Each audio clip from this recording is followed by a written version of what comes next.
On a une culture, nous, française, de la punition. Et on pense que c'est normal. Pourquoi est-ce qu'on exclut un enfant de l'école ? Parce qu'il est différent. Des outils comme l'intelligence artificielle, elles posent pas réellement de nouvelles questions. Elles posent d'anciennes questions auxquelles on n'a pas répondu depuis longtemps. Comme Maria Montessori le disait, l'éducation est la plus belle arme de paix. Michel Onfray a cette phrase que j'aime beaucoup, il dit « Tous les enfants sont des philosophes et certains adultes le demeurent ». Nos enfants deviennent comme nous les voyons, nos enfants deviennent comme ils nous voient. Prenons le temps de réfléchir à ce qu'on veut pour demain. Bienvenue sur le podcast Les Adultes de demain. Je m'appelle Stéphanie Desclèbes, je suis entrepreneure et surtout une actrice engagée pour l'enfance. Dans ce podcast, je donne la voix à celles et ceux qui changent le monde grâce à l'éducation. Pour en savoir plus sur mes dernières actualités, rendez-vous sur le compte Insta @lesadultesdedemain ou sur mon compte perso LinkedIn. Pour retrouver un condensé des meilleurs moments du podcast, je vous laisse découvrir le livre « Offrir le meilleur aux enfants » aux éditions Hatier, que j'ai coécrit avec ma mère Sylvie Desclèbes, que vous entendrez beaucoup dans ce podcast. Allez, je laisse place à un nouvel épisode. La dernière fois, pour la pause éducative du 16 juillet, je vous proposais des activités pour les enfants de 18 mois à 6 ans. Aujourd'hui, je vais vous proposer des activités pour les enfants à partir de 6 ans et jusqu'à l'adolescence. On va commencer par les 6-9 ans. Une super activité, c'est d'observer les étoiles et d'étudier les constellations. Pensez surtout aux nuits des étoiles qui ont lieu les 9, 10 et 11 août 24. Depuis 1991, les nuits des étoiles sont animées par des équipes d'astronomes bénévoles. Il devait être plus de 300 encore cette année, des clubs d'astronomie, des planétariums, des associations, des offices du tourisme, des mairies, etc. à participer à ce dispositif. Et il propose plus de 100 manifestations sur toute la France. En famille aussi, même si vous êtes amateur, installez-vous paisiblement allongé et observez le ciel. Surtout la nuit du 11 au 12 août. Dès la tombée de la nuit, c'est la meilleure date pour admirer les étoiles filantes. Mais il n'y a pas que les étoiles filantes à voir. La lune, c'est vraiment la star du début de soirée. Puis les constellations, les étoiles, les nébuleuses et les galaxies qui vont vous offrir des nombreuses et belles observations en première partie de la nuit. Les amateurs de planètes devront attendre au moins 23h30 pour voir Saturne, la magnifique planète avec ses anneaux. Et quant aux plus courageux, ils pourront admirer Mars et Jupiter, très proches l'une de l'autre à partir de 3h du matin. Cela peut être aussi l'occasion d'étudier les étoiles, et notamment leur nom, qui est toujours extraordinaire. Par exemple, les 3 étoiles les plus brillantes du ciel, qui s'appellent Vega, Deneb et Altaïr. Procurez-vous une carte du ciel et étudiez les différentes constellations avec leurs noms également très beaux, comme la constellation du Cygne, par exemple, qui est facile à reconnaître avec sa forme de croix. Quand le ciel est bien noir, vous pouvez aussi localiser la Voie lactée. Il existe aussi une habitude que nous adoptions souvent en famille lorsque l'on cherchait à voir les étoiles filantes. À chaque fois qu'on en voyait passer l'une, on faisait un vœu et on était certain qu'il allait se réaliser. Et en fait, c'est une tradition qui date de la Grèce antique. Une activité qui est sympa aussi, c'est la pêche. On peut pêcher à pied, à la ligne, à l'épuisette. La pêche, c'est toujours un bon moment pour mettre à contribution sa patience, sa concentration, apprendre l'anatomie du poisson, le nom des différents poissons en fonction de leur milieu de vie, en mer, en rivière, en lac.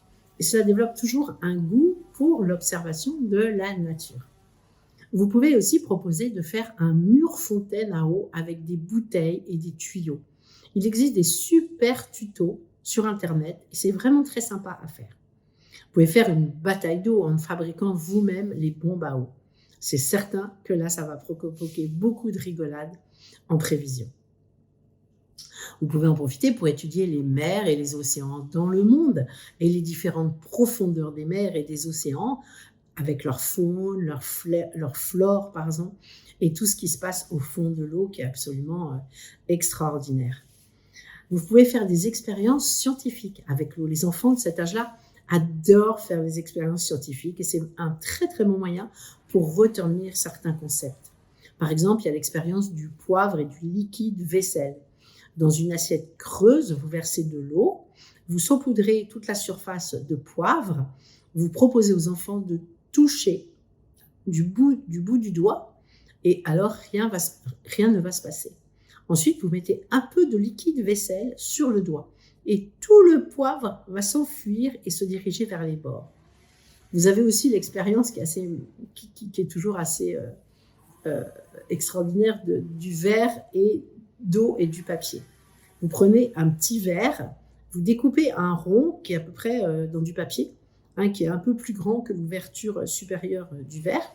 Vous remplissez le verre à ras-bord, vous déposez le papier sur le verre, vous retournez le verre en douceur en tenant le papier avec l'autre main, et une fois le verre bien retourné, vous retirez la main qui maintenait et le morceau de papier suffit à retenir l'eau. Voilà, vous avez plein d'expériences comme ça, sur l'eau, sur Internet également, et profitez de l'été pour faire tout ça.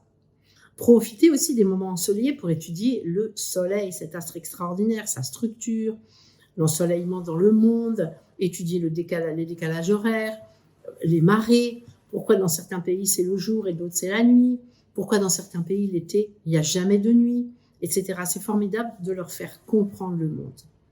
Vous pouvez leur proposer de préparer aussi des exposés sur les animaux marins les plus fascinants, sur les animaux des montagnes, sur les céréales, ce qu'on en fait, etc. Vous proposez aux enfants, après, de les présenter à la famille, aux amis, par exemple aux grands-parents, à qui ça fait toujours plaisir. Et ça entraîne malgré tout les enfants à parler à l'oral. C'est aussi passionnant de leur faire étudier les différentes nomenclatures des coquillages que l'on peut ramasser sur la plage. Et puis, pour les artistes, on peut découvrir et s'amuser à reproduire des tableaux maritimes connus, par exemple, ou des tableaux de montagne. Par exemple, la tempête de Monet, mais il y a beaucoup de tableaux qui ont été faits sur les bords de mer, sur les montagnes, sur les campagnes, les bottes de foin de Van Gogh, etc. C'est formidable d'étudier ces artistes et d'essayer de reproduire ces merveilleux tableaux. Ensuite, pour les plus grands, on peut par exemple même le faire avec les adultes, ramasser des fleurs, des feuilles, les faire sécher comme pour faire un herbier. Et quand c'est sec, ensuite on peut réaliser un magnifique tableau floral qu'on peut ensuite encadrer. Et ça fait des très très jolies réalisations. On peut aussi faire des mandalas fins avec des dot painting, avec de la peinture sur des galets. Là aussi c'est très joli et ça peut être offert comme presse-papier par exemple. On peut décider une rando pique-nique d'une journée. On peut organiser une garden party barbecue. Et c'est les jeunes qui préparent les salades, les brochettes, les burgers, tout ce qu'il faut pour cette garden party, qui invite les copains, etc. On peut aussi faire une pool party. Même si on n'a pas une piscine, on prend des petites piscines gonflables et on crée des super cocktails de fruits qui soient très colorés, avec plein de fruits, des pailles, vraiment des verres jolis, bien présentés. C'est vraiment super. On peut organiser aussi un laser game dans le jardin avec des pistolets à eau. On peut aussi proposer, si on reste à la maison, d'organiser à des dates où il y a encore du monde, une vente de garage en groupe ou alors un lave-auto. Et ainsi, c'est un moyen de se faire un petit peu d'argent de poche.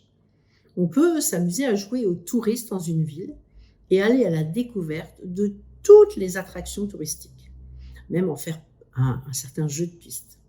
On peut étudier les échinodermes, les cnidaires, faire des exposés sur les navires, par exemple, les plus importants de l'histoire, sur les pirates. C'est toujours des sujets super, on peut faire plein de recherches et découvrir des choses extraordinaires. Moi, j'avais un élève qui avait fait tout un exposé sur les pirates, avec les femmes pirates, c'était passionnant. On peut apprendre à réaliser aussi les nœuds marins, excellent pour le développement de la motricité fine. On peut faire un bivouac dans le jardin, ça, dormir à la belle étoile, c'est absolument extraordinaire. Et puis, n'oubliez pas, pendant le temps calme quotidien, c'est important ce moment, je trouve, de calme, de lire des livres. Je vous en ai suggéré pas mal dans une des pauses éducatives, des livres qui vont les faire voyager, des livres qui vont les faire rêver, qui vont nourrir leur imaginaire. N'hésitez pas aussi à leur proposer des BD, il y a énormément de BD qui sont super, et c'est souvent plus facile à lire pour eux, plus agréable, plus amusant. Et puis, avec les plus grands, vous pouvez partager des livres, partager des romans, des classiques, et même des romans graphiques, par exemple. Les adultes en lisent, les enfants en lisent, et puis après, on peut en débattre pendant un repas. Alors, en tant que directrice d'école, j'ai mon travers, hein. Je vous conseillerais un petit temps, peut-être chaque jour, peut-être pas tout l'été, mais pendant un certain temps, et en tout cas les 15 derniers jours d'août par exemple, pour se remémorer un peu les choses et éviter que les enfants aient tout oublié et doivent déjà avoir tout un temps de remise en tête des notions vues l'année précédente pendant le mois de septembre, que ce soit un peu difficile, alors que s'ils ont travaillé quotidiennement d'une manière ludique, la rentrée se passe avec une grande facilité. Mais il n'y a pas besoin d'y passer beaucoup de temps. Moi, je pense que ce qui est le plus important, c'est la régularité. Donc une petite heure quotidienne, ça suffit largement. Et surtout, dans la joie et la bonne humeur. Alors vous pouvez utiliser les fameux cahiers de vacances. Et puis pour les plus âgés, pour les collégiens ou même certains lycéens, vous pouvez, par exemple, moi je prenais le cours Legendre. Il y a des cours de vacances où le jeune doit faire des devoirs et les envoyer à un correcteur. Comme ça évite que ce soit les parents qui soient ceux qui vont corriger, dire c'est bon, c'est juste, c'est pas bon. Ça débouche sur certains conflits. Donc surtout, pensez à pas de conflit pour tout ça, la joie, la bonne humeur, des choses un peu ludiques. Mais ce moment, pour moi, est quand même très important parce que je vois trop d'enfants qui arrivent à l'école et qui ont oublié plein de choses et qui n'ont pas lu du tout de l'été. Donc la reprise de la lecture, c'est compliqué. Donc le travail, ça doit être aussi un plaisir et ça doit faire partie de la vie des enfants. Voilà, j'espère vraiment que vous allez passer un très beau mois d'août avec des grands moments de joie ensemble, sans oublier le repos qui est vraiment nécessaire à tous. Il faut profiter pleinement de la nature, de ses trésors, de développer les sens, l'observation, le vocabulaire, découvrir des nouvelles activités à partager, surtout avec les ados, afin de créer cette complicité qui est tellement nécessaire à une bonne entente et à une bonne communication. N'hésitez surtout pas à les suivre dans leurs activités, que ce ne soit pas toujours vous qui soyez initiateurs. Suivez-les dans des activités que eux ont envie de faire. Proposez-leur aussi de partager des films, de partager des musiques qu'ils aiment, sans dire que c'est affreux, de proposer de partager des séries, des livres, toutes choses qui les intéressent, d'aller plutôt vers eux en étant positif. Et puis, toujours en échangeant de manière positive et en montrant que vous vous intéressez à ce qui les intéresse. Et puis, pensez vers la fin du mois à recaler tout doucement les horaires vers des horaires de sommeil, de repas plus réguliers, des horaires de sommeil qui sont un peu plus proches de celles de l'année scolaire. Faites, si vous pouvez, une grande pause par rapport à ces fameux écrans pour les jeunes, pour les enfants. Préférez à ça des sorties, des visites, des lectures, des jeux, plein de jeux, des jeux de société, mais jouer au tennis de table, jouer au volley, jouer au basket, jouer au jokari, jouer au ballon, partager plein d'activités. Les jeux de société, c'est génial, les jeux de cartes, etc. Et puis, moi, j'ai une petite demande, si vous avez des suggestions à me faire pour des nouvelles pauses éducatives qui vous intéresseraient, ça me serait très utile pour ma programmation pour l'an prochain. Voilà, il ne me reste plus qu'à vous souhaiter de très, très, très belles vacances. Merci infiniment d'avoir écouté cet épisode. J'aimerais prendre le temps de remercier tous ceux qui s'abonnent à la chaîne du podcast, qui laissent des avis et des notes sur Apple Podcast ou Spotify. Ça paraît rien, mais ça fait toute la différence pour faire connaître notre travail qui est complètement indépendant. Pour me retrouver, je vous rappelle que vous pouvez aller sur le compte Instagram des Adultes de Demain ou sur mon compte LinkedIn perso. N'hésitez pas à me partager vos retours sur cet épisode ou sur le podcast en général, ça fait tellement du bien de vous lire. Je vous dis à très bientôt pour un nouvel épisode.